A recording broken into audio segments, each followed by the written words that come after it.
Bonjour à tous, Stéphane Gourmelon pour monobjectifvélo.com.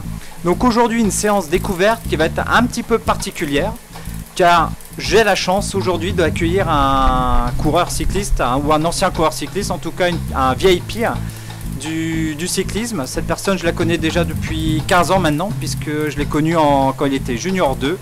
Il s'appelle Florian Guillou. Bonjour Florian, ça va? Non, Stéphane, très bien. Bien, motivé?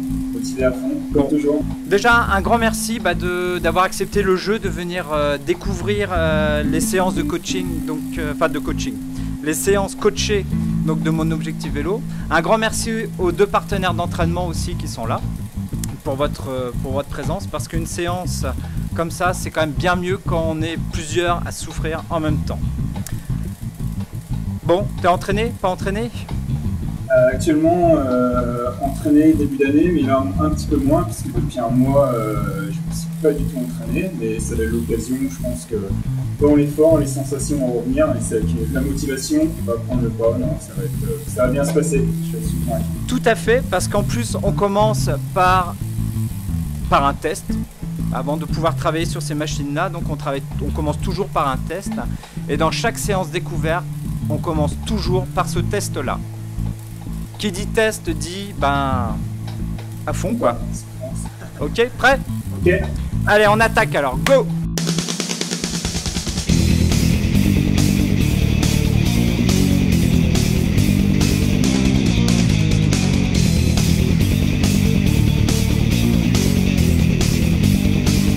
Bon, Florian, maintenant qu'on a échangé, alors tes sensations sur la séance, d'abord pour commencer, les sensations sur la séance en global.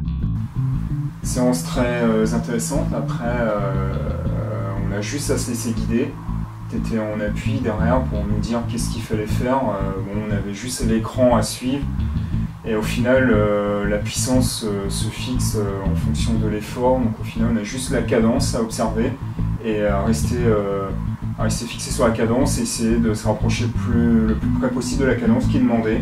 Et la puissance s'adapte en fonction de la séance qu'on a programmée. Donc quelque chose de vraiment intéressant. Après, ça permet de simuler une montée de col, par exemple. On a fait un exercice où on montait au-dessus du seuil, on redescendait au-dessous du seuil. Donc vraiment, ça permet de simuler des choses que derrière, sur la route, on n'est pas parfois en mesure de faire. De toute façon, moi, je reste convaincu que le home trainer, et encore plus maintenant, c'est évolué vers ce type de séance, je reste convaincu que c'est un outil indispensable.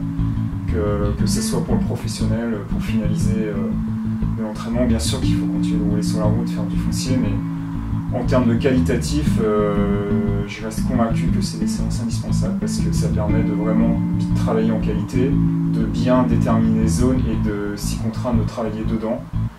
Pour celui qui n'est pas professionnel mais qui a des contraintes familiales, qui a des contraintes de temps, qui a aussi un travail à gérer, dans la semaine c'est pas forcément facile de pouvoir se débloquer du temps le soir et puis se trouver déjà une route qui permette de faire ce type de séance, c'est pas forcément facile. Donc c'est vraiment un bon outil et en peu de temps, on a fait une séance d'1 heure, on a vraiment très bien travaillé.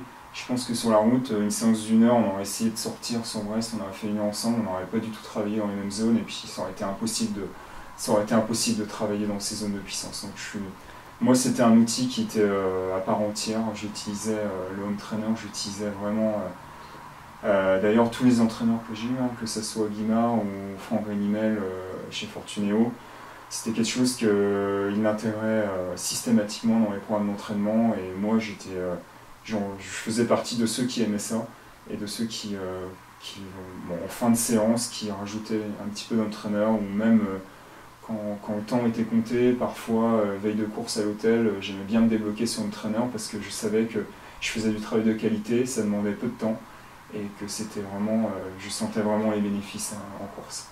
Tout à fait. Et comme je dis souvent à d'autres coureurs, sur la route, on ne s'entraîne pas. On peut rouler. On peut faire quelque chose que je n'aime pas trop, c'est borner, puisque borner, c'est faire n'importe quoi. Par contre, pour pouvoir vraiment s'entraîner, il nous faut un environnement qui soit stable, qui ne varie pas, et où on peut vraiment exploiter au maximum ses capacités physiques. Ok Florian, eh ben, un grand merci pour d'avoir joué le jeu, d'avoir accepté de venir tester, d'avoir accepté aussi de te faire tester. Je ne donnerai pas les valeurs. Si jamais tu es intéressé pour participer à d'autres séances, où on ne refera pas le test, puisque là c'était une séance découverte. Alors je rappelle, la séance découverte, c'est on fait d'abord, durant une trentaine de minutes, un test, et pendant 30 minutes après, une séance qui regroupe plusieurs zones d'intensité. Les séances classiques sont sur une intensité précise et on essaye d'y travailler de différentes manières car l'outil nous permet de travailler de différentes manières. Et donc si jamais tu vois une séance qui t'intéresse, surtout n'hésite pas à venir, tu seras le bienvenu Florian. Allez, merci.